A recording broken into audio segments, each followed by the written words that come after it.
Hello, everyone. Welcome to the 22nd episode of the Mr. Hot Chocolate Talks. We are the Mr. Hot Chocolate Endeavors, and this is our podcast. Boys, what's going on? I'm sad. You're sad. Why are you sad? Why sad? Because I'm not with you guys again. Oh, honestly, same. Yeah, really. How do I describe this? The morning after I took, all right, long story. I don't know that you know this. I briefly told Will in a text. So Tyler had his flight canceled and then rescheduled like 2 or 3 times over thereabouts. And I had to make a fourth additional trip to Midway to drop him off the next morning.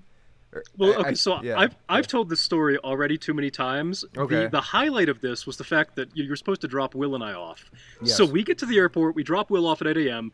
All we had to do was kill 4 hours, and then it was my turn to get dropped off. So we went to every, Guitar Center, Dunkin' Donuts, weird turnaround thing you could do for, 3 hours and 45 minutes. And then we get the text, your flight's canceled. Yeah. So then I rebook a flight for 7:30, immediately canceled. Book one for 9:30. We check that. It's delayed till 11:45. My mom doesn't want to pick me up at 1 a.m. You know, no mom wants to do that. Fair enough, yeah. So I ended up booking it for the next morning, and bless you, Craig, and your just unwavering ability to drive to the Midway Airport. So my flight got delayed Yeah. maybe an hour and a half, but not officially, unofficially delayed. They just kept pushing it back, Hold up. Just hold up, guys. I kind of felt... Guys, hold up. Hold up, guys. Guys, hold up. Just hold on. Don't get on the plane. I kind of Just felt do like it. Will because I had to go to another gate, and I remember you were telling me about that, how you had to change planes and go to a gate, and then they finally get us all on the plane, and I was like, all right, we're doing it, and then they're like, oh yeah, by the way, it's gonna be another 20 minutes. The people that were supposed to load your bags went home. So What? yeah, because my flight had been delayed so much, that they were the crew that was yeah. supposed to do. So I ended up getting home at I don't know what time I got to my house, but I landed at 12:45, Yeah. and there's Mama Martin. Ah. Hi. Mama Martin. Trevor! So that was fun. But man, That would, yeah. a whole other day. It was a wild experience, but the perks that came out of it were Getting fat because as he shit. yeah, well that too. Well, he So much food. so much food. Yeah, he stayed in later, so he got a chance to finally try Portillo's hot dogs, which is a Chicago classic. Amazing. Amazing. Later that night, Dad also went and took us both to Home Run and Pizza, which is another Chicago staple. And then we watched Aliens that night. So it's hey, there's no downside to this at all.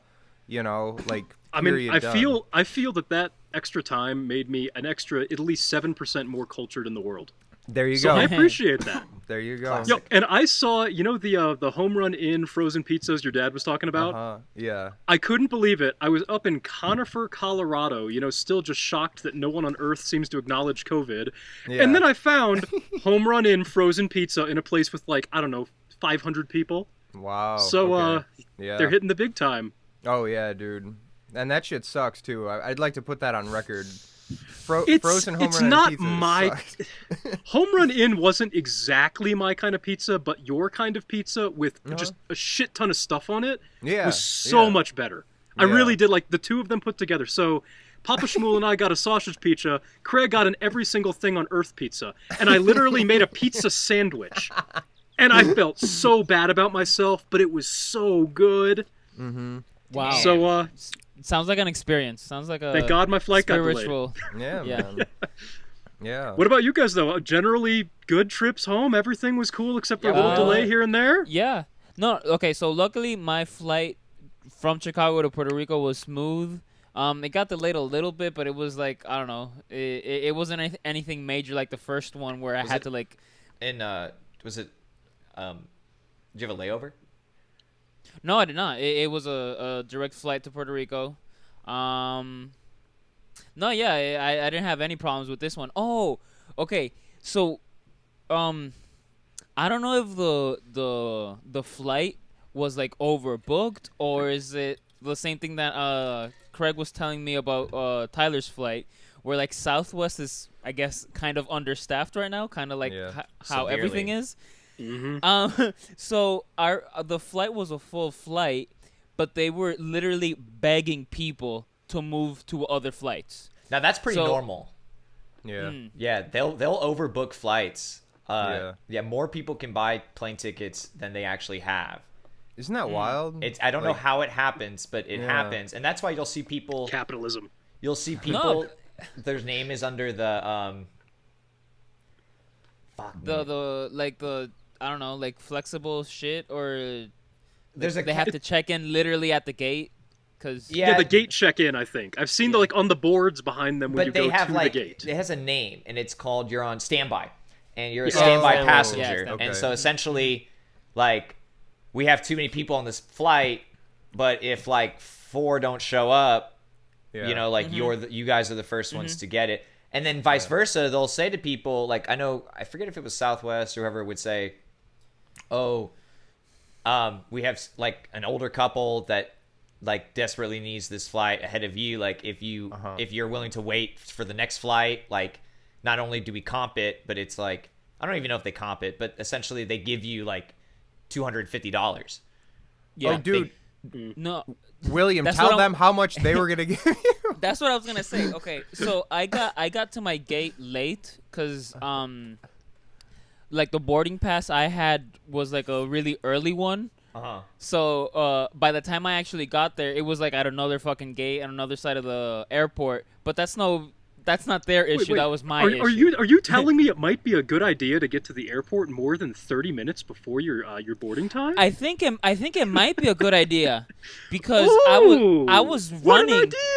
I was running to my first gate, and then I get there, and then it's like, oh no, it's on another terminal, and then I'm running again. Class. Hey, yeah, maybe more than 30 minutes because I didn't even get to eat breakfast. I didn't get to poop. I just got on a fucking plane for anyway.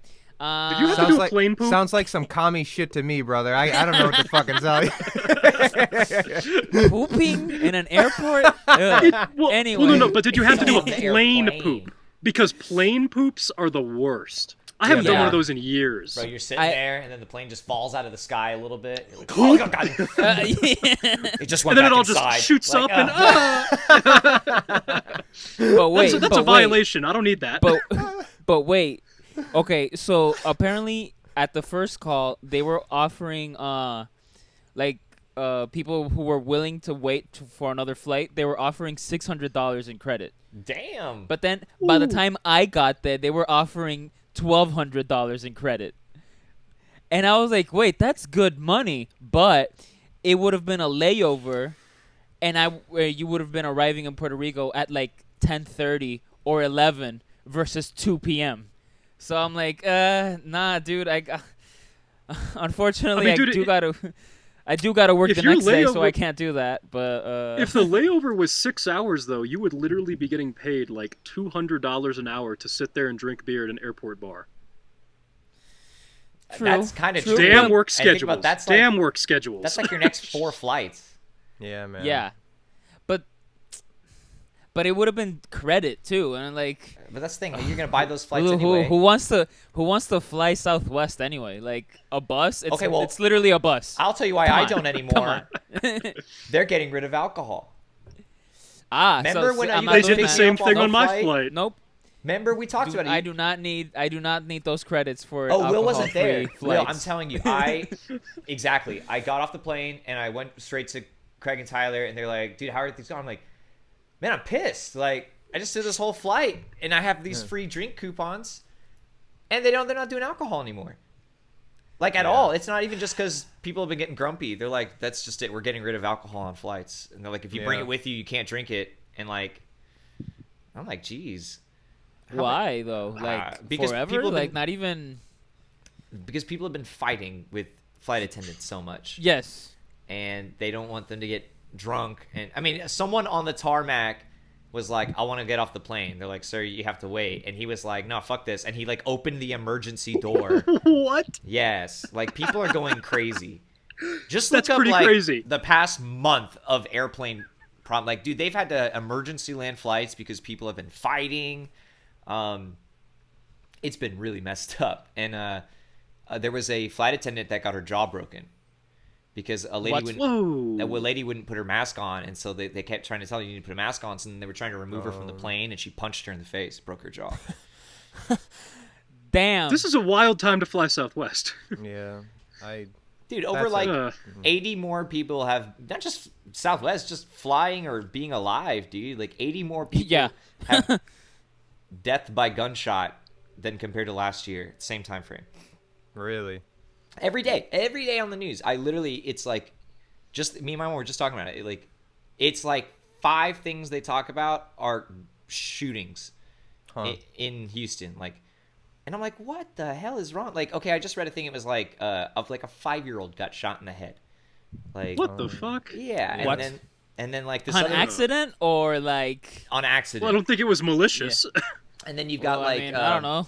Here was another crazy one. People are fucked. There was this.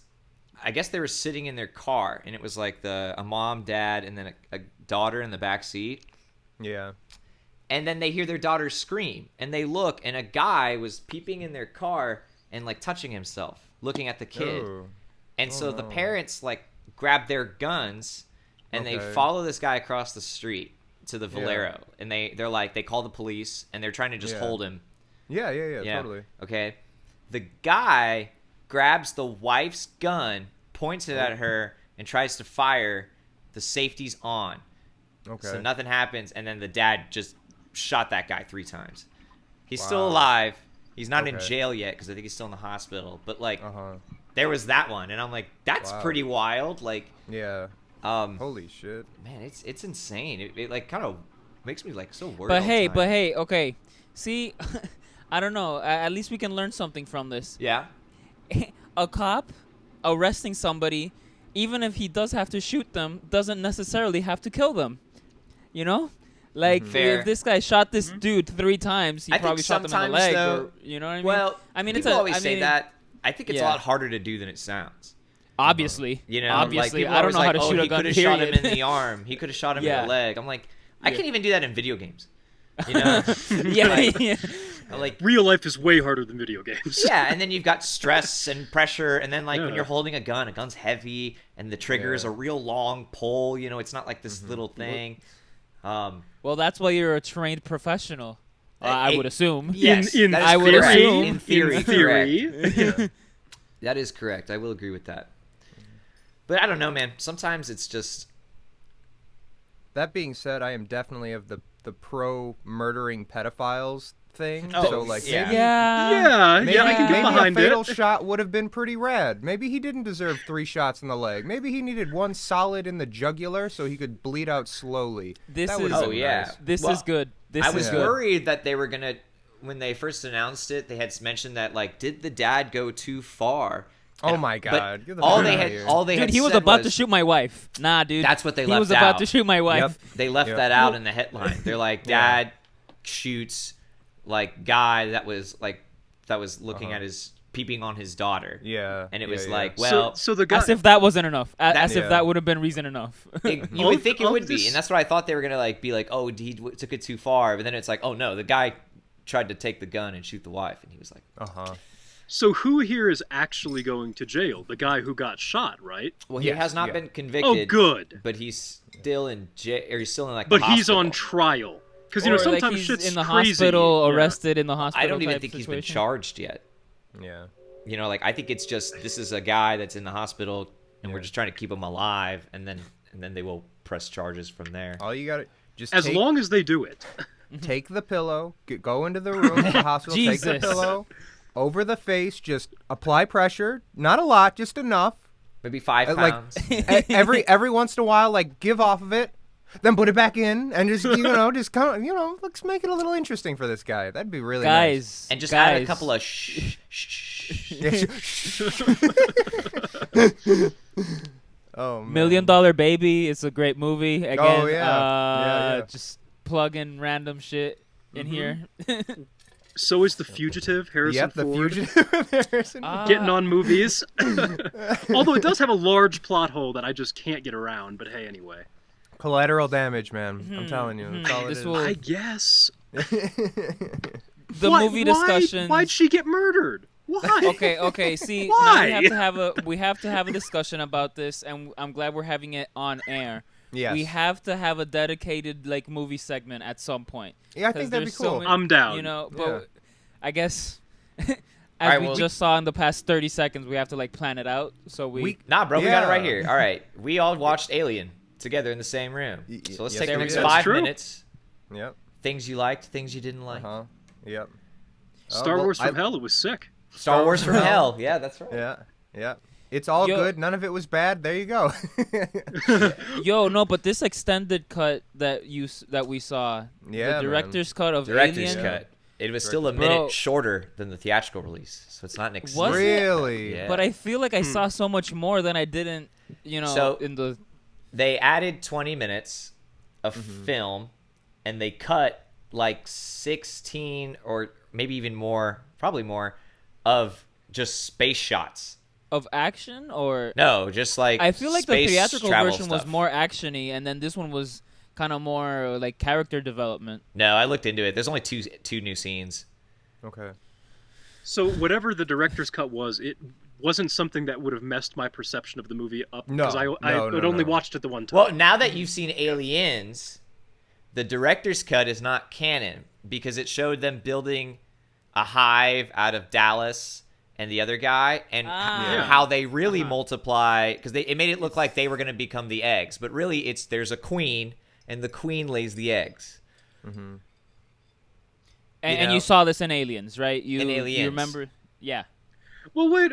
So, the queen lays the eggs, but she lays the things that, like the eggs, and what comes out of the eggs is the things that attach to the face, and that lays the Yeah. eggs. But So, like, those- it still kind of lines up as canon, right? Not really. we just don't know about the queen. That's the only because issue. Dallas and the other guy were dying, and Uh-huh. the face huggers need a living, like very living, healthy and water Host. source. Like Yeah.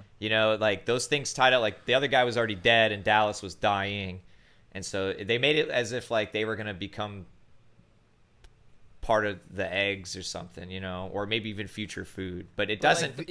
But that's exactly That's okay. what, and- yeah, future yeah, food. I- Don't they keep people alive sometimes to like literally only eat them? Well, they don't eat. No, yeah. They The only yeah. I would argue the only reason that why that could still possibly be considered canon is that animals they stick to strict things. They understand the world in a certain way. Maybe just by nature they know that okay, I got these guys. I'm gonna get them. I'm gonna get them nice and prepped for the queen if she shows up. Not to say that she's gonna show up, but Okay. if she shows up, suddenly it's this nice little area. She'll be ready. She'll be happy. She'll love me. Like okay, here you go. Okay. They're ready. I can see that. It's kind of one of those like again I'm trying really hard to make this work right now, but I Yeah. think that might be the thing. That Maybe. that would also make sense because Yeah. the xenomorphs literally run strictly off of like, what do you call it? Instinct. Yeah. They're worker bees. They're all worker bees, Well, so where was the queen in Alien? At that point she would have still been on oh god, what's that planet called? On the ship. Oh. No, on Not the on the planet. ship. in on the the planet where on the they planet crash itself. landed. Because think Yeah. about they Yeah. didn't get very far into the planet, and they got the egg. So she was just somewhere else on Yep. the planet. Yeah. Yeah. Okay. Usually not moving. The queen doesn't usually, when Yeah, she's attached to her big egg sac. Yep. But man, that first Which means that there might have been a second. Okay, hold on. So, all right. plot let's go. thickens. If she did, okay, let's say for example, she was able to move and restart a new nest on the colonist, in the colonist base, or not the base specifically, but the power generator, right? Yeah. That means that she would have technically needed to be somewhere else doing the same thing, which makes me think that there's a chance that there could have technically been a second hive somewhere else, right? It's possible. Now I know It's the queen possible? can move, obviously, because Yeah. of the end of the movie. Of course. But yeah, you yeah. make a good point because of Yeah. where the eggs are, especially on that rock. It's kind of weird. Yeah. When they're on, wasn't it like an asteroid they landed on? It wasn't even the planet. It would. I to be totally honest, I don't know what's technically a large asteroid and what's a planet in that movie? You know what I mean? Like I know it's like, was it like Xeno 392? Are we talking about the first something? one or the second one? The second one. Oh, okay. Okay, well, that one's not as fresh in my mind, so I don't remember too well. Yeah, totally. LV 426. Yeah, that was the planet. LV 426. Yeah. Huh. Boys, I like this conversation. I say every 3 weeks we find a new movie to watch and talk to Tyler about. Yeah. Hey. I'll watch it. I'm on the movie train now. I watched Yeah, you are. You did What's Total Eating Recall? Gilbert Grape, Total another Recall, good one. Yeah, Turbo Man, Aliens. I've seen 6 movies in the last 2 weeks. Nice. That's amazing. Dude, You've done Turbo Man was so good. Jingle All the Way.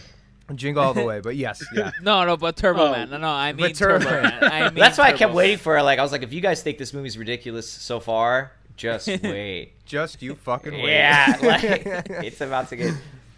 Pick Put a that kid! cookie A down kid! now. Pick a kid! So I feel like I understand Arnold. Those 2 movies got me to. That's a full appreciation of him. I used to just understand Terminator, Governor Yeah. of California. Yeah. Now I Oh, get you mentioned that. Yeah. You were like, I thought you guys were like joking around about Arnold all the time. We're like, no, we genuinely love Arnold. Yeah, he's actually that rad. Okay, all right. Next movie segment, we're gonna everybody watch Predator, the first Predator movie. There, Okay. it's solid. Gavel down, dersh, like it's been decided. We'll just have Done. to figure out a time where we'll actually commit to that in the podcast. But yeah, Predator. Now, my question with Predator is, Oh. the first Alien here was a little bit jump scary. Aliens wasn't jump scary. No, it was Am not. I going to shit my pants by myself watching Predator? I No. don't think so. Probably not. Okay. Yeah. Let me Yeah. tell you what else they Cool. just put on Netflix, because Okay. tomorrow is like the 30th anniversary for it, is T2 Judgment Day. Tomorrow's the 30-year anniversary of that movie. Yeah, and they put it Oh on my they put it on God. Netflix. Nice. Holy shit. So that's another one we could talk about too. Yeah, it is. Oh my god, dude. I went with Tony and William to see the 25-year anniversary of that movie at the theaters. That's so Damn, cool. I remember that. Yeah. Was it the one in Brookline there with the 35 millimeter? No, this is in Plainfield. Oh. Yeah, Oh, Will, geez, okay, cool. Will was in recording, I think, the first Mystical Yeah, record. that must have Yeah. been 2017. No. Holy shit. God damn. Here we are watching more Time Terminator. flies. Yeah, man. Jeez. Still watching Terminator. Still watching. Frog. Nothing's changed. Still playing Oh. with dogs. God Yes. damn. I mean, I he's know right. you guys. That's a big change. Yeah, Aside that's from that, that's you a know. change for sure. Yeah, Pretty no, big 100%. change. I would agree. We actually toured. That's actually a Yeah, big change that's as another well. thing. Yeah, That yeah. happened. More touring to come, hopefully. God, please. God willing. God willing, yeah. Here's a slight little aside. I just left, Yeah. a little family thing as I talked to you guys about. Uh-huh. Bless Yeah. these people. They're the nicest darn people on earth. Every single one of them is like a pastor, a pastor's wife, or becoming a pastor because they're a Whoa. pastor's son. Nice. Okay. And the amount of Nice. just, this crazy world, God willing, Yeah. we will heal. Which, like, yes, we need to heal, but it was just a nice little, just a shift to Jesus. Uh-huh. Shift to Uh-huh. Jesus for 2 days. Cool. That's cool, And believe it or not, most of them were vaccinated. I was, not to stereotype the religious Of folks, course. but I was No, yeah, yeah. surprised. Yeah. So, that's That's nice. cool. Very nice. I'll stereotype cool. someone right now. My brother's not vaccinated. Really? Yeah. Why? I don't know, but we're supposed to go to St. Croix in like 3 weeks. 2 Uh-oh. weeks, something like that. Can he get on a... Well, I guess if he doesn't have COVID, he can get on the plane. Yeah, but still, like, this lazy motherfucker, go get vaccinated. Like, Yeah. Is he opposed to it, or is just a little lazy? no, he's just hasn't done it yet. Okay. Is You it? know- Wait, but aren't you the one saying that it's super easy? Like, is he in Texas Yes, too? that's the point. Okay. So as easy as you did it, he can do it. Yeah. Okay. Bro, he doesn't have time. He's running a Chick-fil-A. He doesn't Oh, have yeah. time for these petty things. He's got a whole Well, yo, drive so through to run. Speaking of Chick-fil-A's and COVID, in Denver here, I knew the world had changed because no employees at Chick-fil-A were Yeah. wearing masks or anything Wow. because they're all vaccinated. Same thing in Alright. Costco, which we had samples at Costco. Yeah, but how about here's like Mama Papa the Novak. people ordering food? Isn't? I mean, Dude, no. I mean, don't know. I guess everyone's vaccinated. Like, we went up to a little town called Leadville, the highest incorporated city in North America, 10,445 feet. Wow. And there was like a little tiny grocery store. Oh, it's pretty cool. And they had I COVID imagine. vaccines on demand, but you can't get one in Toronto. It's just like, this is okay, America. Wow. I guess you can get one in Toronto now. My friends are getting them, but geez. Man, that's cool. Like, Well, I that's mean, actually about kinda... time, I guess, right? I don't know. Yeah, 100%. 100%. 100%. Man.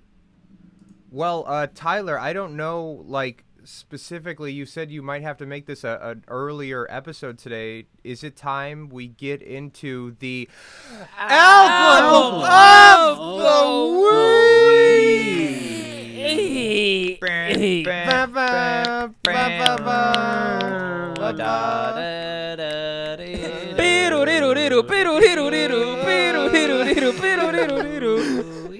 I appreciate that reharmonization. That's really good. That's really good. We went to Berkeley. I'm sorry. Yeah. We went. Yeah. Well, Trevor, if you'd like to give us the introduction to one of the best album of the weeks we've ever had. Straight up. Yeah. Nah. 100%. 100. 100%. Yes, I will. Relayer. Yes, it's so good. Yeah. 1974. I think it's their 7th album, maybe 8th. I can't Okay. remember. It was after Tales from Topographic Ocean, which led to Rick Wakeman leaving. This is the first album without Rick Wakeman.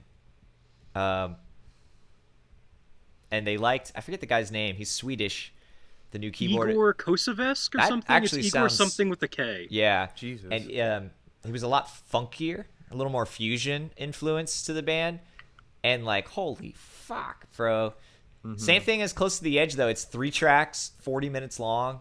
You know, just one 20-minute banger and 2 10-minute bangers. And like, man, it is like next level shit, though. Like, this is... Yes has always... This is rock and roll. Yeah. Yeah, it is rock And and Yes roll. has always just surprised me because, I mean, like, I think the Yes album came out in 72. Okay. And you have like the Yes album, Fragile, Close to the Edge, Tales from Topographic Ocean, and Relayer in 3 years.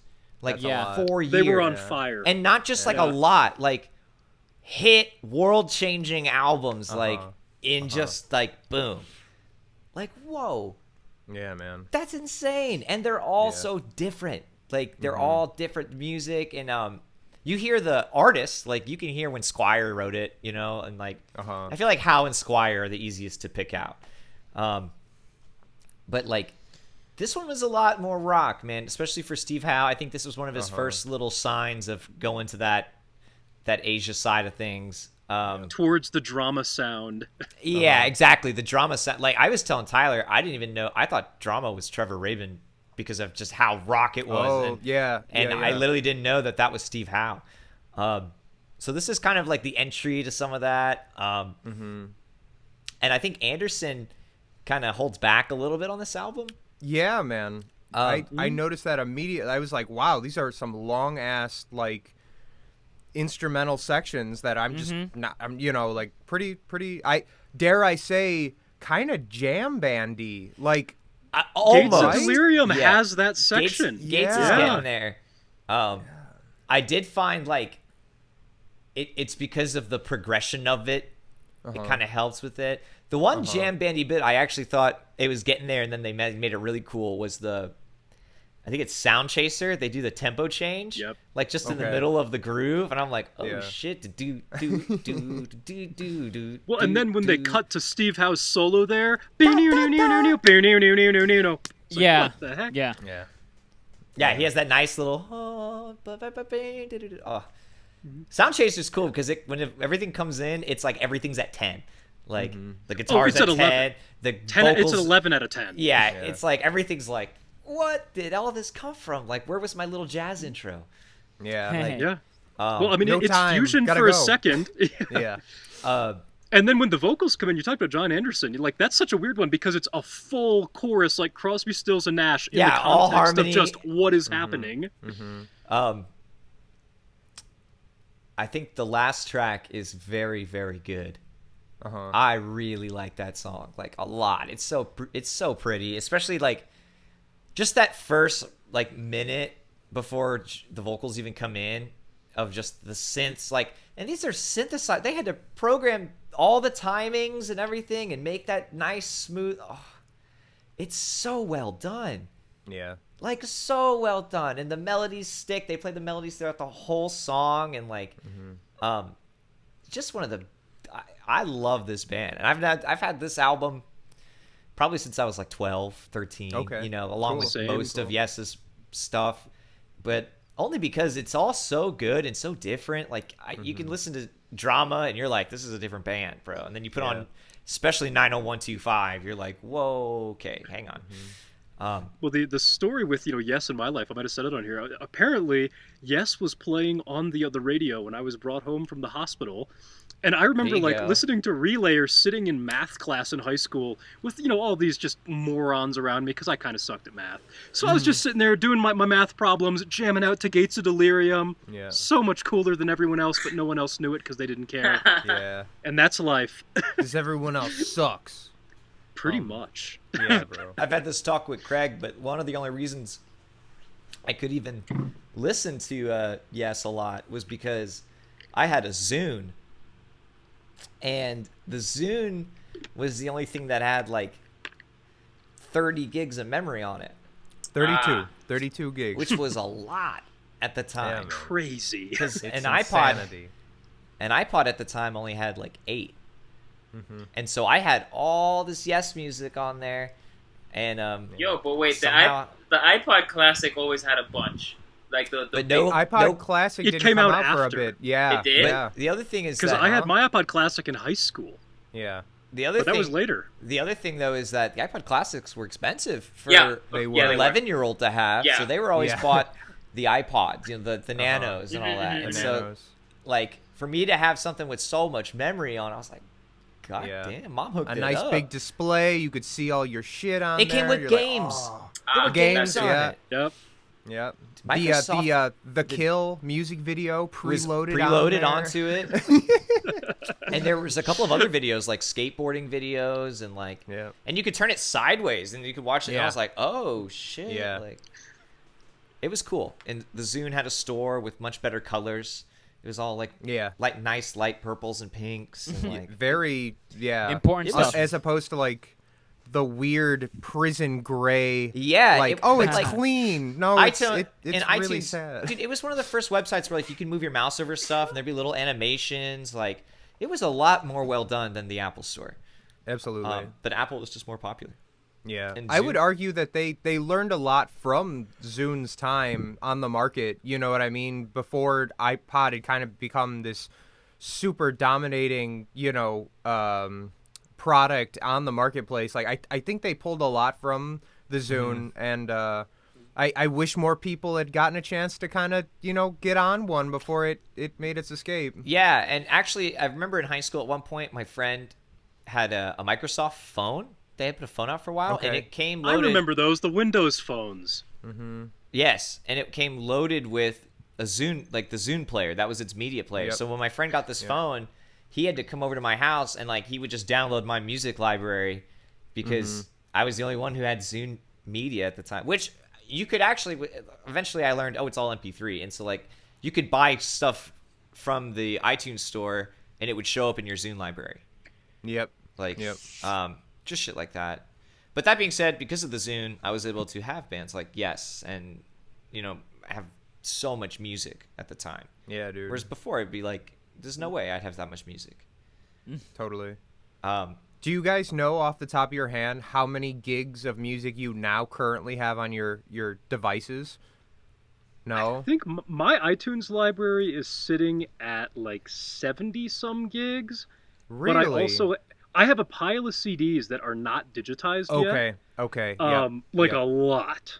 I was going to And, say that seemed low for you. You know every band under the sun plus some, so I was like, what the fuck? I don't. Well, and also Let me see I've if it'll always tell me. downloaded it into 128K, which I shouldn't, but like Oh, I don't okay. know, just for the size of the files and all that. Because if I really want to Uh-huh. listen to it, I have the CDs of most of this stuff. Yeah. Yeah. So that's my hi-fi.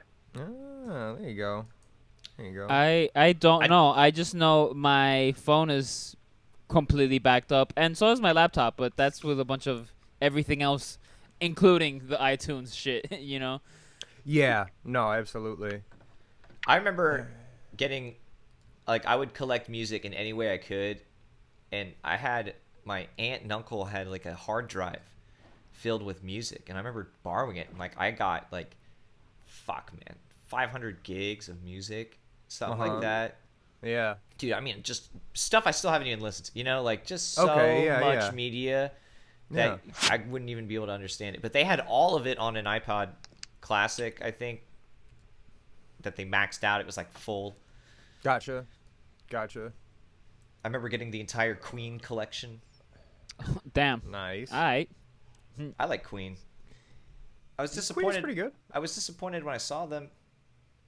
Because it was a great With show. Paul Rogers? No, I saw them with Queen Adam played Lambert. with Paul Rogers. Yeah. There's an album that I have, from my dad, Queen and Paul Rogers. It was Jesus Christ. Yeah, that's like in the before 2010s, I want to say, when they toured. Wow. Yeah. I don't think it was necessarily bad, believe it or not. No. It was just what it was, yeah. I'm sorry, and just for clarification's sake, Paul Rogers did sing in Bad Company. Or am I thinking of somebody completely wrong? I don't know anything about Paul Rogers. Oh, okay. Never mind. Just, yeah. That's, okay. We're about to find out. Right. And also just a warning here, I've killed 80% of my battery in 30 minutes on my phone because I've never done this on my phone. So No if I worries. disappear, I will get another phone and beam internet to my computer because my parents have phones. Cool. Shit. Okay. Nice. Sounds good. Well, my Holy take smokes. on Relayer. Yes. Yo, okay. Again, this was not enough time. I feel like I was predicting this, but this is a good record. I want to listen to it more, but wow, no, it's like top to bottom, just not even a banger, because it's too proggy to be a banger, but it's like for prog's sake, it's a banger. You know what I mean? Yeah, exactly. And okay, I didn't. It's similar to a jam band at some points, but I felt like it was too orchestrated to like it didn't feel like a jam band. It was kind of reminiscent of one, but I was like, but then they bring it back, or like they did some sort of transition that was obviously orchestrated, and I was like, okay. They also play it note for note, live. Nice. Okay. Well then, yeah, there you go. There you have it. I'm full of shit. There you go. They're just perfect. Welcome to the Mystic Hot Chocolate Talks. It's me and Trevor now. We're both full of shit. Liars. We've all taken a turn. Yeah, that's the thing about Yes, man. They were kind of the first group, obviously one of the first groups I ever listened to, but they were one of the first groups where I was like, there is no like jammy to it. It's very organized. Like every note, there's a little difference on this one time. Like if you really listen, or like maybe this third time. And granted, there's a lot of bands that'll do shit like that, and like some bands have impressed me that have done stuff like that. Like Testament has gone as far as doing like every verse will have a little different of a riff, and I'm like, oh shit, like I would have never noticed that if I had only, if I hadn't just listened to it 100 times. And Yes is another one of those bands where like you listen to Squire and like every rotation he's doing something different. And you're like, God damn, this guy, like. Well, and also this album is for the era. If you compare it to its contemporaries like Deep Purple, Jethro Tull, any of that, it's the same year, as thick as a brick. But this is heavy. Yeah. There is so much going on. It's fast. It's really a lot. And it's got these crazy samples that Yeah. you know, like you're like, holy God, like Okay. So to me, and I think that was oh, sorry, what? Just that I think that was a reference to I forget what the piece is, but there's like an old piece with cannons in the score, a classical piece. I think that was a reference to that because they were all classical guys. Oh, okay, Anyway. cool. Hearing those like specifically those samples in the van. So I gave this record my first spin was when I went out for that run when you guys were there. I enjoyed it, but it was one of those things. It's hard to embrace new prog on a run because your brain is kind of not there. So my first time really listening to it proper was after I was on my way back from the airport when I took Tyler there. I had it going, and those samples, like, in the van, I don't know what the fuck was going. It was like the whole universe was just, like, shitting itself, and I'm just kind of, like, in my van, like, okay. Yeah. Like, Yeah. you know. Fourth trip to the airport. Yeah. It was, dude, that shit was wild, man. Those samples and the way they kind of operate and just, like, they probably stick out a solid, you know, I don't know, 6 to 8 decibels above everything else when they kind of just happen. You're just like, ah! They are really loud too. Yeah, man. I love it. Yeah. Wow. Really cool. Okay. Because I'm getting the heavy progness of it, but to me it didn't seem like necessarily heavy music. Yes, it's dense and then there's lots of stuff going on, but like I didn't necessarily want to like going to a fucking mosh pit. But I'm not saying this as a bad thing. I'm saying I loved it, but it didn't seem like Yeah. For example, I think to me Deep Purple was heavier. Deep Yes, Purple is yeah. more like is closer They're to Black a metal Sabbath band. than this. Yeah, You know what I yeah. mean? Yeah. This It's that thing. It's what I'm always talking about. Implied heaviness. Okay. It just kind of does. It doesn't. It No, okay. It couldn't be a clean. So this was you know, heavy like, because this was heavy because it felt like a catharsis of a lot of things. Like so that what you were just describing about like being in the van and feeling like the universe was like taking a shit on you. It's like Yeah, that's man. heavy, just because Yeah. there's a lot of stuff going on. But it's heavy, but I'm more like, dare I say, mystified by just. Oh, there's so much stuff going on. I'm just floating around in this pool, and there's like a bunch of shit going on around me. You know? Well, Yeah, I 100%. think this is heavy though in the exact same way that the Mars Volta is heavy. It's the same kind of thing. I mean, if you think the Mars Volta is heavy, this is heavy. This is Yeah.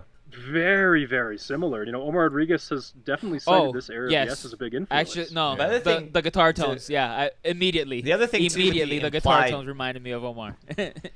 When it comes with implied heaviness too, it's like it's not so much of like where Sabbath will kind of just come in with a riff and like this riff is jamming, you know. This is more like I have built you for 12 minutes on this emotional journey True. that you have been sitting through, and you're like you've already been taken to kind of a jammier and easier and nicer and lighter, and then all of a sudden it's built up to this like mountain, and then and you're like, God damn, like. You know, it's not as it's different than just putting on something, which is why I love prog. It's all about that dramatic change and the dynamics and like really taking like I don't know a single word he said on half this record, but like the emotional toll it takes on you from just going through it. Like it's kind of like when you finish listening to it, you're like, man, I'm tired. Like, Yeah. Oh yeah. like, that was a lot to take in, you know. Yeah. And I feel the And same this with is- the Mars Volta. It's Yeah, a lot of that. I didn't even think about that until you brought that up. Like that is exactly what this is. This is the closest thing, or I should say, Mars Volta is the closest thing that I've ever heard to something like this. It's really just it's out there, and it is the exact opposite of, again, another thing I said on my way to the airport with all of our airport discussions are. It's not passive listening music. You have to be very engaged with this to get it, you know, properly. Because this shit is, dude, like, I don't know what I was expecting because I'd never heard this album before. You know what I mean? Like, this was very kind of, I don't know, territories I had never bothered to kind of check out. And I was just like, holy shit, like, this is really, like, you know. Same here. I will say. Same here. And that's why I was so pleasantly surprised about how much I love this record and how plainly proggy it is. It's perfectly in the center of what prog is. It's not diet prog. It's not light prog. No. You know. Yeah, It's the definition. Of Yeah. It's not prog metal. That's why I guess that's why, you know, why Yes is just so great. Like they're one of the founders of this whole love of Prog, them, Peter Gabriel with Genesis, like just King some Crimson, King ELP. Crimson, Emerson, Lake of Toll. Palmer. They're all like, it's got a very similar sound dramatically, but not necessarily. You know, they're all, you kind of feel the emotion, you feel the humanity coming out of it, and it's not this fake bullshit that you get every day from everyone else. Yeah. And I think that's why it stood out on its own. You know. Yeah. Like now. Will, Sorry. Go on. so just a quick one for Will. Speaking of like, you know, the foundation of the genre. Believe it or not, this is Alan White on there, who also played drums on John Lennon's Imagine. Yep. So just to show you how things have progressed there. Oh God. Yeah. Oh God. wild? That Isn't that fucking insane? stupid ass song. Anyway. Seeing that poor old man come out to play 2 songs with Yes when I had seen them. Oh, yeah. Was like, it was inspiring, but it was also so sad. Yeah. that's He like we looked always like talk he was about. He's gonna had a fall. back surgery. Yeah. It's a poor guy. He's just so, like, he looks like, what, oh God, what was that show from, like, man, I want to say it was, like, either the late 80s or early 90s, fuck, it was like Goosebumps before Goosebumps was a thing. The Addams Family? No. Oh, fuck. Goosebumps I'll remember before later. Goosebumps. Yeah, Crip something, whatever, he looks, Cryptonesia. no. All right, I'm The gonna hit it. Munsters. I'm gonna hit this shit with something. I'm gonna say probably one of the most horrid negatives, though. Yes. On Gates, at around, I think it's like the 8 or 9 minute period Of where? where Wait, it's just where? on Gates of Delirium, the track. Mhm. Around the 8 or 9 minute period where Steve Howe goes for that only guitar solo thing. That is one of the worst sounding guitar recordings I have ever heard in my life. Yo. It is It's a little like, nasally. Hey It's man, so. hey man, it's so- he rocks line 6, bro. It's the only way to get that classic yes tone. I'm glad somebody It brought it explains a up. lot, honestly. Thank God. All right, Yo, cool. I hated the guitar Dude. tone in To Be Over. I love the Everybody hates the song. guitar The tone. song is Everybody so loves good. the synths. No, I love the keyboards. song. The To Be Over, Yeah. I love the song. But when the solos come in, which he's basically soloing over the whole song, I'm like, oh, Oh. wait, this is not as pleasant Oh. as the rest of the thing that's going on. Why? Yeah. And There's something about specifically Steve the Howe where beginning. so fast. Anyway. He's either beautiful or he's fucking terrible. Like, Oh man. I don't know what it is. Like an ice pick just in your fucking ear. Like, oh my God, Well, he stop. always loves that like sitar sound, and like Yeah. he gets that Yeah. super compressed, super high, nasally, like, Oh. and he does it a lot. I think it's a treble booster. I think that's what it is. It's probably like a treble booster going through like a cranked Vox or something like that. But it's like, you know who I feel like goes for a similar tone, but it just comes across a lot more gorgeous is like Brian May, right? Yeah. I think it's the same kind of sound, but the difference of it being like a single coil pickup compared to a Howe's with the big 135 or whatever the fuck you Yeah, call I think that. he thing. mounts up. Yeah. No, it's not a 335. It's Well, no, he plays a 335. oh But okay, he'll- okay. If There's a video I It's- watched of they have a concert live in I forget Yeah. what year. I think 74 actually.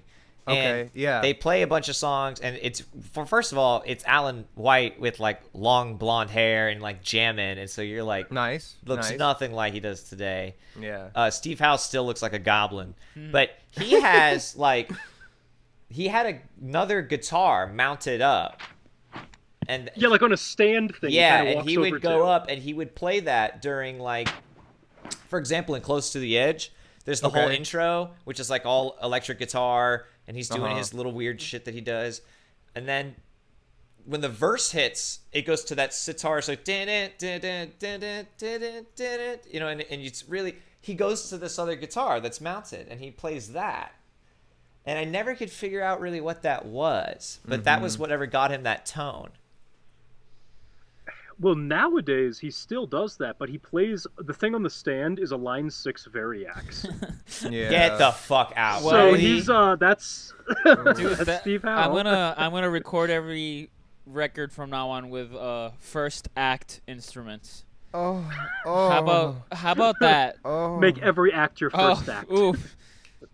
Guys, we got a new I sponsor. figured it out. We got a new sponsor. Wait, First act figured it out. instruments. I figured out the TV show Tales from the Crypt. Do you guys know what I'm? There's like it's like a TV host guy that like starts off the show, but he's like a legitimate corpse. Like he's a little zombie man. Damn. That's all gross. But yeah, sorry. Okay. I'm a dickhead. Tales from the Crypt. Yeah. There we go. Tales from the Crypt. There you go. More culture That's Steve for Howe's all you tone, uncultured is Tales from the fucks. Crypt. Anyway. Yeah. Like me. Guys, I got 1%. I'll be right back. I'm gonna get a new phone. All right. If anything, I'll say something real fast while Tyler's gone. Now, as opposed to the world's shittiest guitar tone around the 8 or 9 minute, when Gates goes into the like insanely pretty atmospheric section around the 12, 13 minute period, that is probably like the most gorgeous 3 or 4 minutes of recorded music, period, done. That I agree. Right? And I think a lot of it has a weird thing to do with how I've never recorded a long time. Okay. But these songs, like, I know, like, I'm sure Gates of Delirium, the only one I know for sure is Close to the Edge, but being that they're both 20 minutes, they take months to record. You know, and so it's like, well, fuck, man, if you're taking, all this time, like, they're in the studio for, like, imagine 3 months and you're recording one song, and then you're mixing it all on tape. And so I'm sure throughout this process that they're literally just changing tones, like, and it's just, mic placements are all different. Amps are getting lost, new guitars, and I think like what you hear for the first 10 minutes, like 2 months later in the last 10 minutes was like a whole other setup. New drum heads, new picks, new strings, new and all that's a good that point. shit. And and I because I've never experienced that. Nobody has in this era. Nobody can afford to go into the studio for that long anymore. How unfortunate. Will, you got 2 days. Fucking get it done. Jesus Christ, Well, that's a good bro, point. But that's like, okay, to call out Will here on how great of a drummer he is, that's a 2-hour album in 2 days. And you didn't just do it good. You did it really, really, really good. I mean, you hit hard. Like, a lot of the timing was on point, and the reason for that was all your practice. Yo, okay, but that's why another reason why I really love this record. I know that it was multiple takes and multiple months per song. Yeah. But but the flow of the drums at least was clear, and it was. I mean, hey, if it was edited, I don't give a shit because it makes sense. I don't even think it was edited. You know? The thing is that I think they spend 3 months in the studio writing this shit. And they'll be recording demos and shit, whatever. Yeah. But I do think in the end they do another final through of it. Yeah. Yeah. Only because they play it live so well. I mean, think about like that's the only way that makes sense. No, and that's what I'm saying. It makes sense, and I could hear that in the studio recording. 'Cause, I mean, I haven't heard them live. I've never seen them live, and I haven't heard like a live album of theirs. But this record, so when there's tempo changes, the tempo changes feel and sound, and they sound very organic. I'm sure there was some. I mean, he was recording with like some type of metronome, just like we do, but just the transitions in between the sections seemed really organic, specifically from the drums part, from the drum, from the drum. Performance. The drum performance was very organic, and I was like, "Oh, okay, this is weird, but it came out nicely." Okay, I wonder if they used metronomes.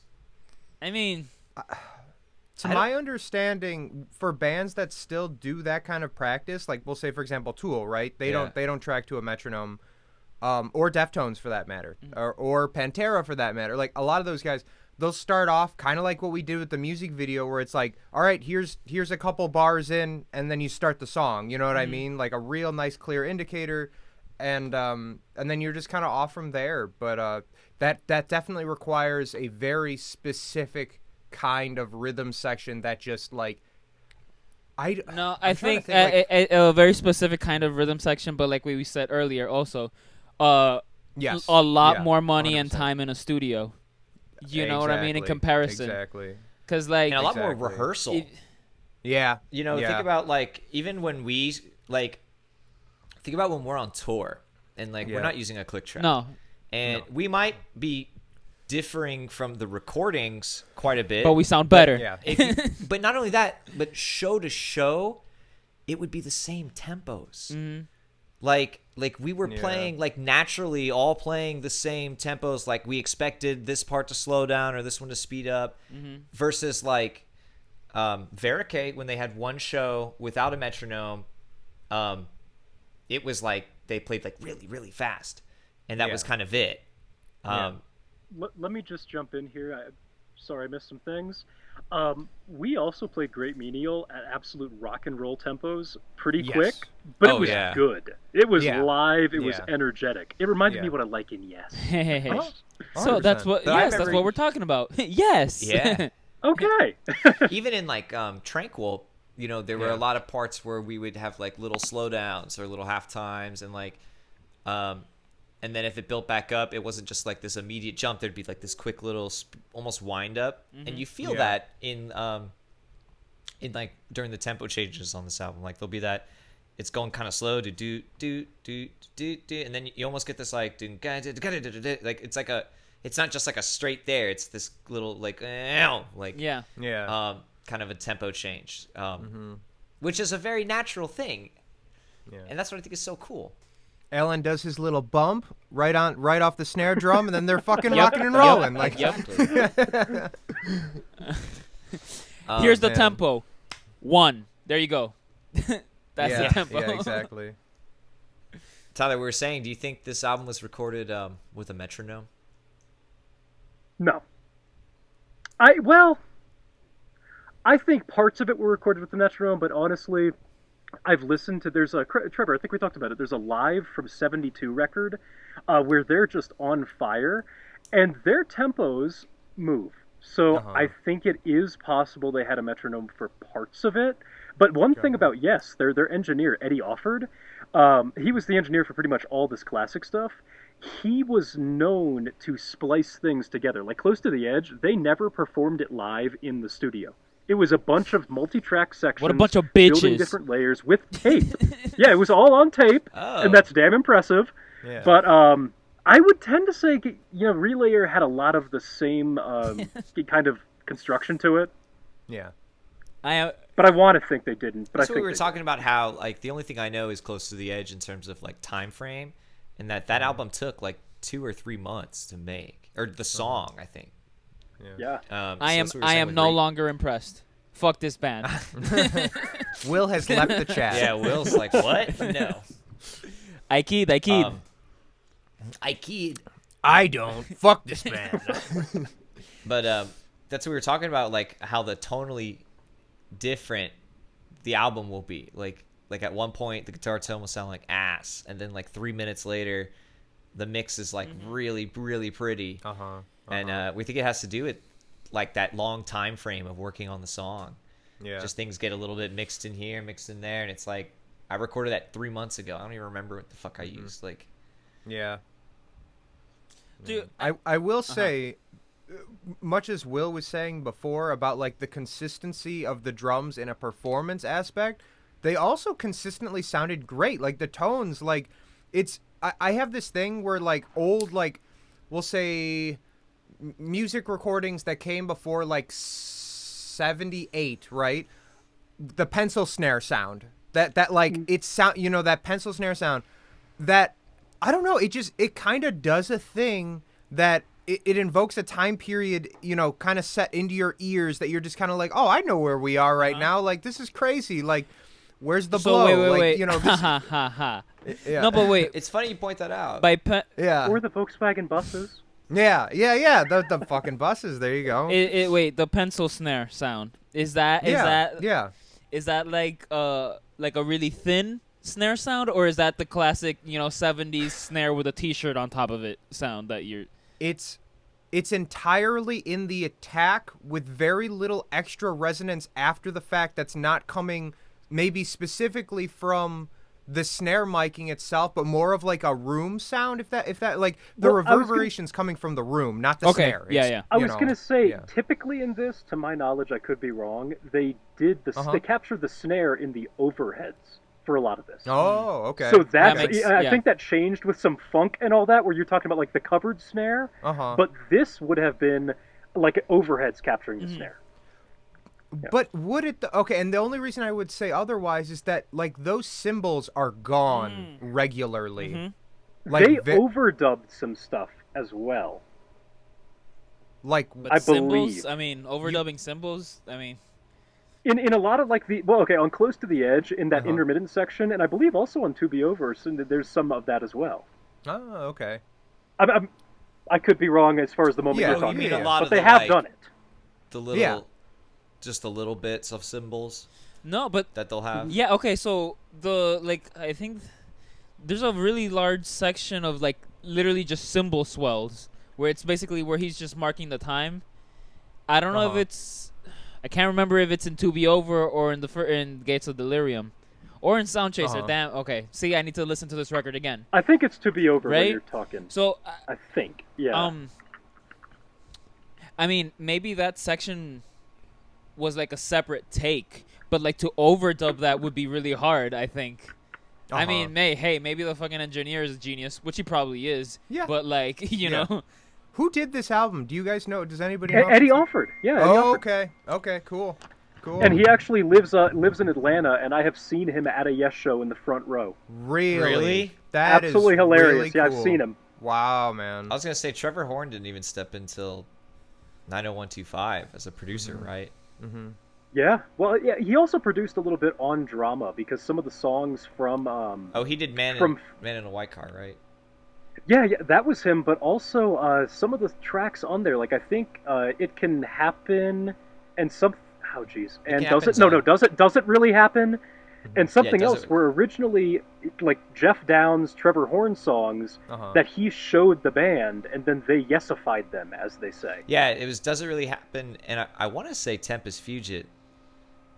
That'd be awesome. I love that bass line. I got it. I heard we were both playing it in Chicago. Yep. I heard you playing it, so I started playing it. I was like, oh yeah. I find it funny though. Speaking of snares, because I watched the little. I didn't watch all of it, but they'd had a little documentary thing on YouTube for a while.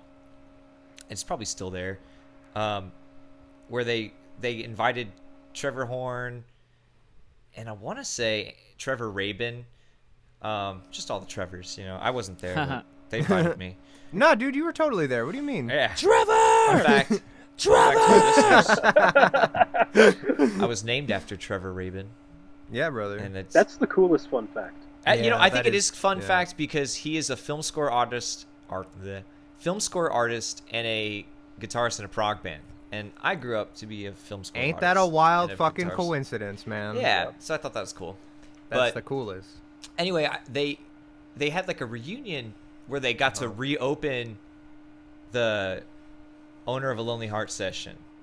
Okay. And they were playing a lot of the, like, first of all, that intro guitar track on its own is nasty. Oh man, it's so much gain. It's so much the down, down, down, down, down. Oh my god. They definitely muffled the shit out of that for the final recording.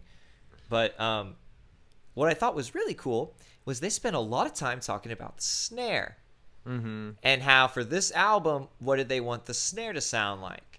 And how they're like, well, it's the 80s and we need to do something that's going to make Yes stand out. And they spent so much time talking about just the snare. I would say 90125 was, I think, like 81 or 82, and Trevor Horn apparently like invented the 80s snare sound with that. Really? Yeah, that was the whole thing. Is he's like, we're gonna use this really high pitched snare sound. And they were like, what? You're like, yeah. And so then all of a sudden, like, that's how you obviously know it's 90125. You hear that snare and it's boom, and you're like, yep, this is the 80s, like. Yeah. And you know who used a lot of that shit was David Bowie. Oh yeah. He took a lot from that snare sound, and it's like, oh shit. That's a really good point. So I found it funny that you mentioned like the pencil snare, and it's like, yeah, I guess for some reason they've had a big impact on the snare world. Yeah, man. I never thought about it quite like that, but yeah. Yeah. I also had never thought about how much a snare can make such a huge impact on 100%. music, like the music scene. Like I'm telling you, this was like a 2-hour long thing, and I watched like 45 minutes of it, and they spent probably 20 minutes just talking about the snare. Fuck. I was like, damn. I mean, I think that's why every music production meme is, "Oh, your snare sucks." Yeah. All of them. Fellas, I'll be back in like 5 minutes. I'm sorry. Really fast. I. So. All right, so we might have to cut this pretty soon because I'm using iPhone data, and I don't know how much of it exists. So, is your phone charging? Yeah, so the situation out here is that I'm in Cripple Creek, Colorado, 10,000 feet up in the mountains. We don't have internet at this house, but we have, Verizon Wireless. So I am currently, my phone's charging. I'm using my mom's phone to get internet onto my computer. So yeah, that's is a lot why of internet everything's at the bad. same time. Yeah, that's a lot of bandwidth for a house with no Wi-Fi. And also for like an iPhone 6 or whatever this thing is. I mean, hey, I'm running on an iPhone 6 and I'm doing great. But I'm beaming internet. Like I'm using it as a hotspot. Yeah, okay, no, that's dinosaurs trying to speak to each other. But that's so. It's the most beautiful place though. This is so I lovely. imagine, This dude. is such a shift from Canada. Is it? Canada's lovely, but geez. I'm glad. I'm off today. That's awesome. Because we went in to open the store and our security gate wouldn't open. What? Okay. Like we have a little gate, like a drop gate. Yeah. And it wouldn't open. I don't know why. Kept inputting the code, yada yada yada, it wouldn't open. We called the owners, they came, they couldn't get it open. So we couldn't get into the store, so so we didn't open. That's kind of a best case scenario for you though. it's kind of They are. strange, but all right. I'll take questions. like you weren't there when they found out why. They don't know why still. Okay, damn. That's what I just got a text now. They're like, all right, yeah, we're not opening today officially. And that the door guy's going to be here tomorrow morning. Oh, wow. That is, because, I mean, I would assume, maybe I'm thinking the worst, but maybe somebody tried to break in, and then they failed. They failed, Oh. but they kind of fucked with We the door. thought that at first, but I don't think so. Because it's not like a normal chain link gate that you'll usually see drop down. Because those people are stupid. We have, like, sliding doors like this, And so this is what you see on the outside. And then if you were to open this door, that's where the gate is. Oh. So it's on the inside. Okay. And so we were saying, like, do you think someone, like, maybe opened the door and tried to fuck with it? If those doors opened, the alarm would have went off. Oh, before the... Oh. Okay. So the alarm was never tripped. So there's no way, like, we don't know. Is it electric? Now, there's a chance... Is it electric or something? Like the gate, not the door. Yeah, it's electric. Okay. And so there's a little remote on the wall on the outside, and you input the code, and the gate opens. Yeah. No. And obviously, we can't just, like, lift it up because it's designed to not be movable. Able to do that. Would you be able to do that from the inside, though? I mean, from the inside, you can lift it. Oh, like if you went in the back door. Or, I mean, yeah. We can't get inside because we have locks on the back door. Yeah. We have, like, so we've done so much security enhancements because I don't know if you guys remember, it's definitely been on the podcast where, like, my bike shop's been broken into so much. Yeah. And then you put the emergency stops, the concrete yeah, barriers. We put the fog machines. Wait, security fog machines? Yeah. Oh my God, it's the greatest thing I've ever seen in my life. How does this work? Dude, if someone breaks in, there's 4 foggers and they go off for like 30 seconds. Dude, you can't see anything. You literally can't. If you stuck your hand out in front of you, you couldn't see it. That's my kind of security system. Dude, it's the shit. Get a strobe light in there too. Well, that's what we were talking about, getting that, and then like a faux gun that would fire blanks. So like that's inviting trouble though. No, but think about it, what bro. if someone with a gun thought that you were actually trying to get them? Well, we wouldn't be in there. No one would be there. that's the thing. Like, they break in at night, and all they get is this fog and a gunshot going off. You know, like, the next thing we were talking, like, one time we were like, my buddy Ray, he has a German Shepherd, and he was like, bro, and like a big one. And he was like, yeah, I'll just camp out overnight one day, and as soon as they hear that dog growl, dude, they would run for their life. That thing's like 120-pound German Shepherd. Damn. It would destroy you. Like, yeah, so we were talking a couple of months ago, and we were like, well, where's still, like, the worst spot? And we were like, well, we have 2 back doors. And we're like, these back doors are definitely, you know, someone could just open it, like, and they can get in. Like, and not for anything in this specific area, if they were to open the back door, like, the only thing protecting it is the alarm, because the fog machines can't see that spot, but more importantly, the actual alarm that alerts the police. So we put those lockable barrier bars on both those doors. And so even if you were to pry the door open, like, there's this, like, or if you were to get through the lock, not necessarily pry the door open, but like try to pry off the lock and everything, you still couldn't pull the door open because it's bolted to the wall. Wow. Essentially. And like, so yeah, there was no way we were getting in that shop because of the gate. We got the front door open because that's the first step, but like, wow, the I mean, alarms it's are like off, you got so much security, you locked yourself out of the store. Well, that's what we said after we had been there over an hour. My buddy Jacob looks at me and goes, "This is the worst robbery ever."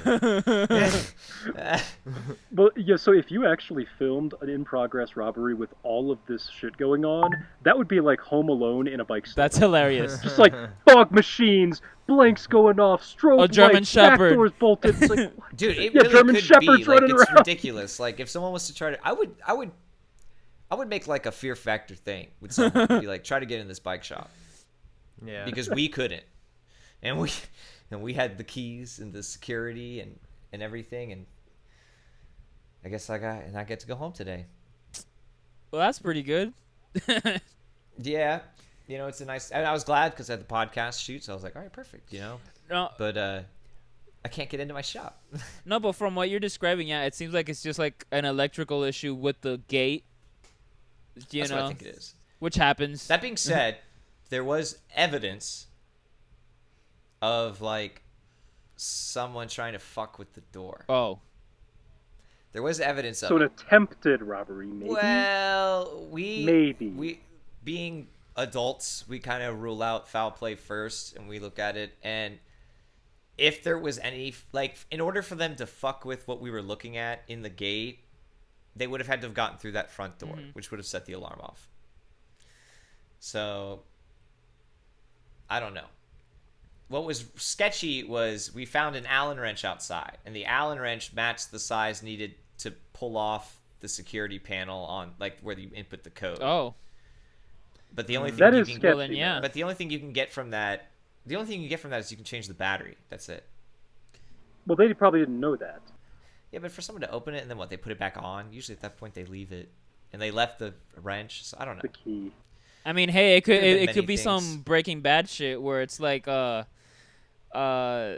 like they got the security panel open and some dude with like some sort of hacking device you know. I just remembered the most obvious evidence here, though, and it's that Jacob went in at 9:00, and everything was fine, and then he left, and then when he left to go get breakfast, and then when he came back in to open the shop up, yeah, the gate wouldn't go up, and so it was like Jacob, what'd you do? That's kind of what we were saying, but we ruled out the foul play because he was just there.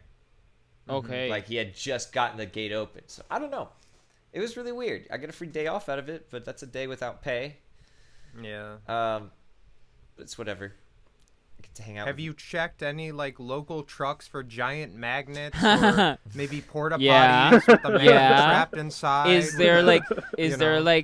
These are all is there like a reasonable. weird claymore type thing? Is there like dynamite somewhere? I don't know. Yeah. Is there a train Or nearby? have you Is there a checked for train nearby? underground tunnels that'll lead into the store? Uh-huh. Like, Oh, my goodness. see, they should have called us in. We would have had this whole thing figured out in like 3 minutes. Yeah. I You know. better call a rock band for security Yes. next time. The other thing is, this morning at 6:30, some kid was shooting fireworks off in my street. Oh. And then I saw him go back into the house. That is, dude, I could ruin this kid's life, man. Yeah. Because I know it's a daughter that lives there. Like Okay. maybe 2 or 3, and I think somewhere.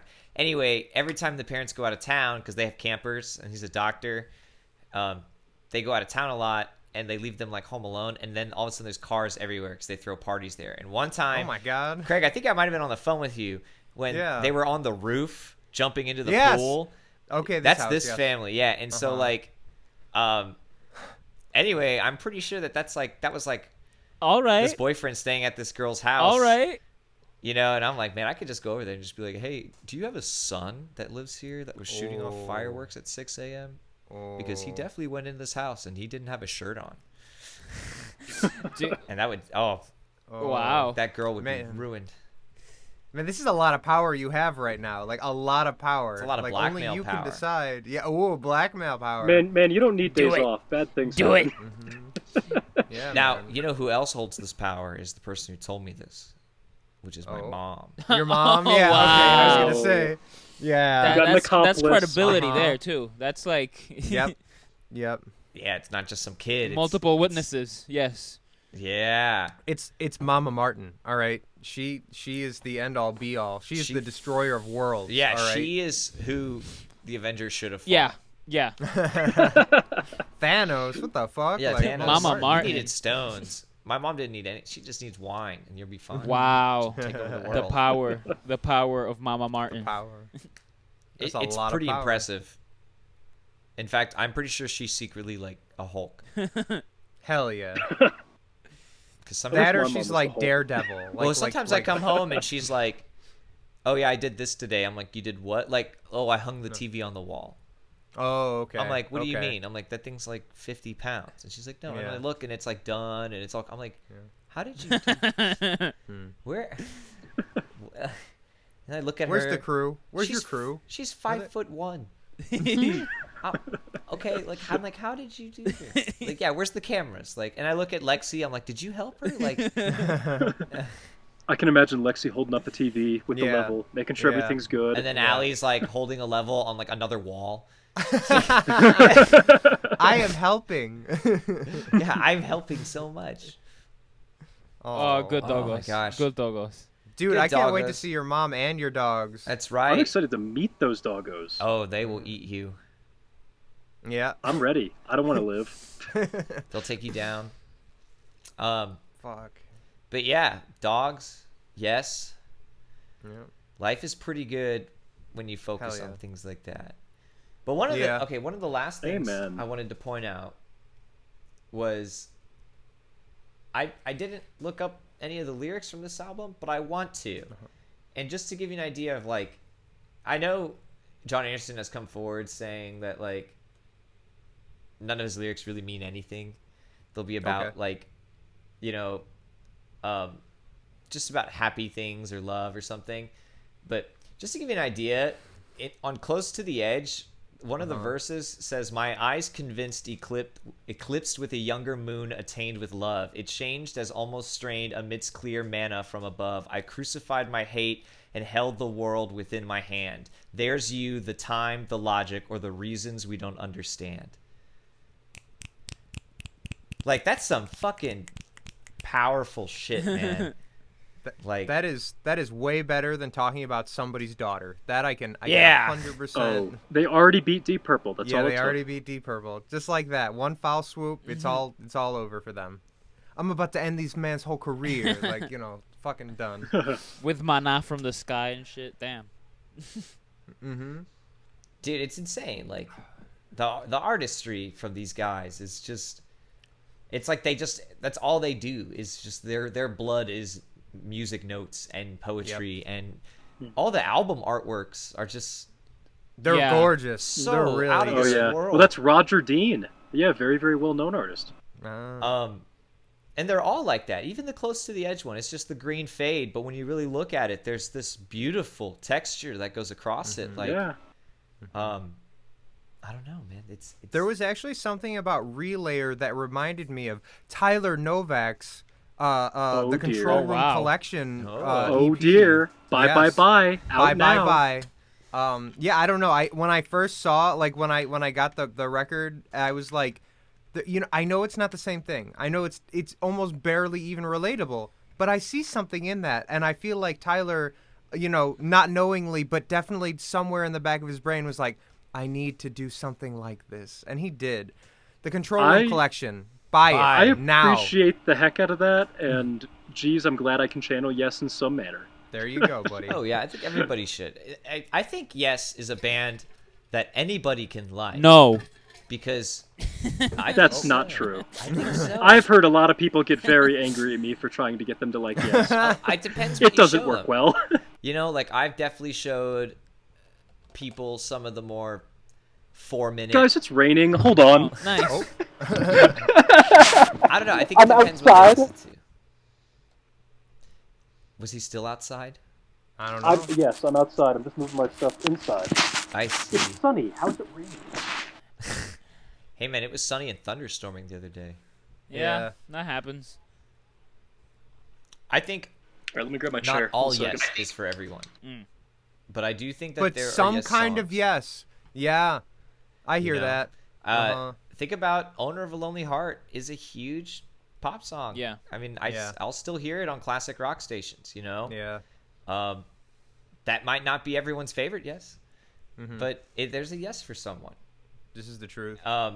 And something my dad pointed out to me one time, and I'll talk to him about like all sorts of prog stuff, but one of the big things I asked him, or he was asked, we were just discussing, was like, why do you think Steven Wilson is like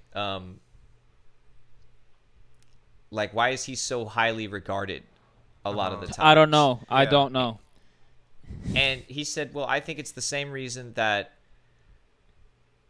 anybody can be highly regarded. And it's that if you can venture into where you make music that's easy to listen to, like maybe it be softer music at times, acoustic singing, that's a lot easier for people to listen to and grasp a hold of than Relayer. And This is a deep cut. It's not a casual listener's album. no, not at Yeah. all. No, but I mean, even then, I feel like Relayer was really pretty. Like, Yes. Oh, I it's mean, gorgeous. maybe I don't know. Sorry, I interrupted you. But Carry it's, on. Yeah. it's hard. It's hard for everyone because like it's one thing to be like, listen to this 20-minute song. Yeah. Yeah. And then you've got like Owner of a Lonely Heart, Yeah. where it's just a 5-minute sing-along tune, or even anything really off 90125, except Changes. Changes is badass. And there's a couple of other ones. But specifically with like say Steven Wilson, a lot of his acoustic stuff, like once he started doing a little more of that, actually kind of made him as a solo artist more popular than Porcupine. Because Porcupine is regarded as this like prog rock band in a way, which they shouldn't be because people forget about the 90s. Yeah. Well, actually, speaking thereof, I listened to Hand Cannot Erase on the flight here for the first Oh, time so ever in its good. entirety. Yeah. That does a little bit of everything. It's all Yeah, we're it talking about. That is my favorite full body of work that Steven Wilson has ever done. Very cool. That is my favorite album he has ever made.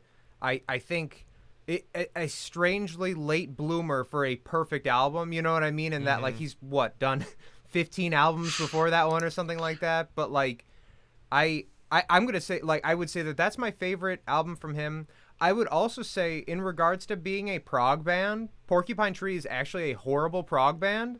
Like I think it's an amazing band with great music, but I think in regards to things that make it prog, it's not really that prog. No. You know what I mean? It's kind of like what we had to say about Pink Floyd.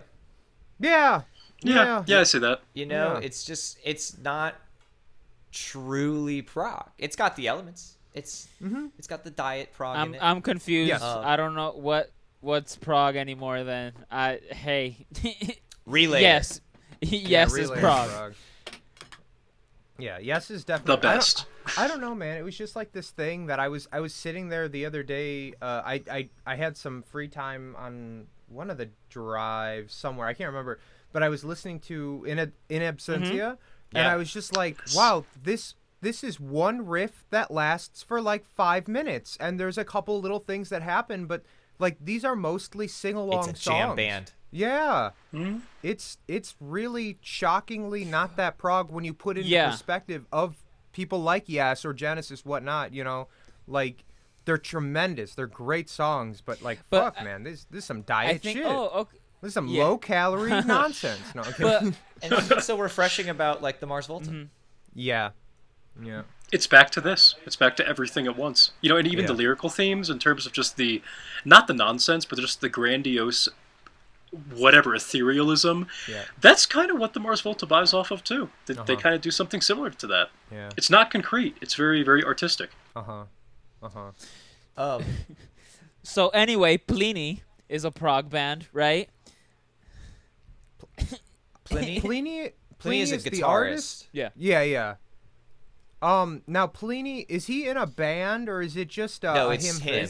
He has consistent musicians around him, but he's the guy. He always works with the same recording drummer and recording bassist who is the producer. But when they go live, is it another set of dudes?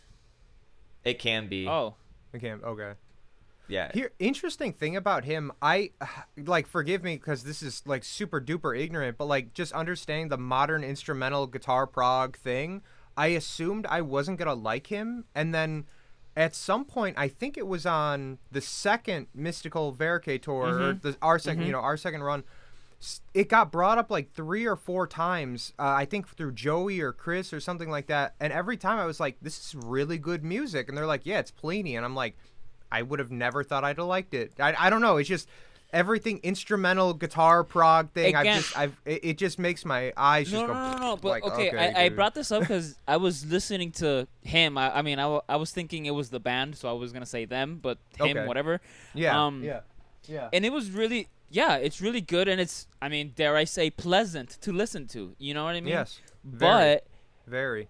Something about it still seems very low-calorie diet prog to me. Like, it sounds reduced fat. math rock is not equal to prog. You know what I mean? Like, there's a difference. No. Just like, tech death and prog. Yeah. And whatever. Yep. Like, it's kind of aiming and it's leaning on the same things, but there's my problem with math rock. Is it's very much been write a hard riff, repeat it 4 times. Yeah. Yep. Write a hard drum riff to it. Okay, now what? Write another hard riff that sounds like whatever. And there's no. It's hard to find development and transition in math It sounds rock. like stacked riffs. Yes. Yeah. And with like Pliny and all that, it's also like the melody's there. A lot of times the emotion will be there too. It's a very, very well done, especially his stuff. He never played a live show until after he had put out like 3 albums. Really? Yeah. Wow. And I saw him on his first tour. Oh, cool. Was he headlining or was he opening for somebody? So it was him, and his backup band, I guess, was Intervals. So he opened for Intervals, but they just switched places, him and the other guy. And so that's kind of cool. It was Pliny and Intervals, which were the same band, just playing 2 sets, which was actually pretty impressive when you think about it. Because they're both some, that's a lot of music to... It's a lot of notes to like have under your belt, Yeah. And then they opened for Animals as Leaders. Cool. That's really rad. It was a rad show, actually, and it was cool. That was at that place that I hate, though, with the dance floor. Oh, with the weird stage that has like a point to it. Yeah. Wait. It's like, where I saw King Gizzard in Boston. It's downtown. Exactly this. No, it's not that. I thought that was the place. The place that turned into a nightclub at like 11 o'clock. Yeah. The Royale. The Royale. Wait. Royale. Okay, no, never mind. Yeah, that's right. Yeah, I'm with you, Will, on that. It's sometimes they claim it's all modern prog and all this stuff, and it's like I completely It's disagree. math rock. It's math rock. You know what I mean? Or it's just, or sometimes it's just rock. Yeah. You know, like you're calling it prog because you put a couple of cool riffs in there, but like what you're doing is kind of what Porcupine Tree did, or you know, it's just kind of verse riff, chorus, whatever. There isn't this grandiose development, which you'll see in like when we talk about modern prog bands. I mean, shit, we did Riverside. Yeah, Like that is a modern that's prog prog. band. That's 100%. 100%. Another one that we like is the Pineapple Thief. Oh yeah, I remember them. Those guys are That was so fucking good. Now their newer stuff I haven't totally listened to, but a lot of their original shit is holy god. It's all beautiful. That stuff is like mostly acoustic. Isn't Steve Morse in that band? No, he's also in the Flower Kings. That is true. Yes. Let me tell you who okay. is in Pineapple Pineapple Thief. Okay. As of like 2016, I think is Gavin Harrison. Gavin Harrison. Oh, Yeah, man. that's cool. Yeah. Yeah. Well, I'm also going to see Gavin Harrison with King Crimson at the end of the month. Yeah, you are. fucking Oh my piece of god. Shit. Speaking of prog, yeah. Going from no life in Canada to King Crimson in America. To Everything is Life America. God damn it. Fucking yes, I love it. I love America. Happy 5th of July, everyone. happy 5th of God July. damn it. Oh, Every day's a day for freedom. yeah, it Is Tony God Levin damn going to it. be playing? Yep. Yeah. Yep. Yeah, the same old lineup. Oh man. Or the same new lineup. Newish enough. At this point, it's Yeah. 5-ish years or something. A little longer, Maybe actually. more, yeah. Yeah. I'd say as long as 7. As long as 7.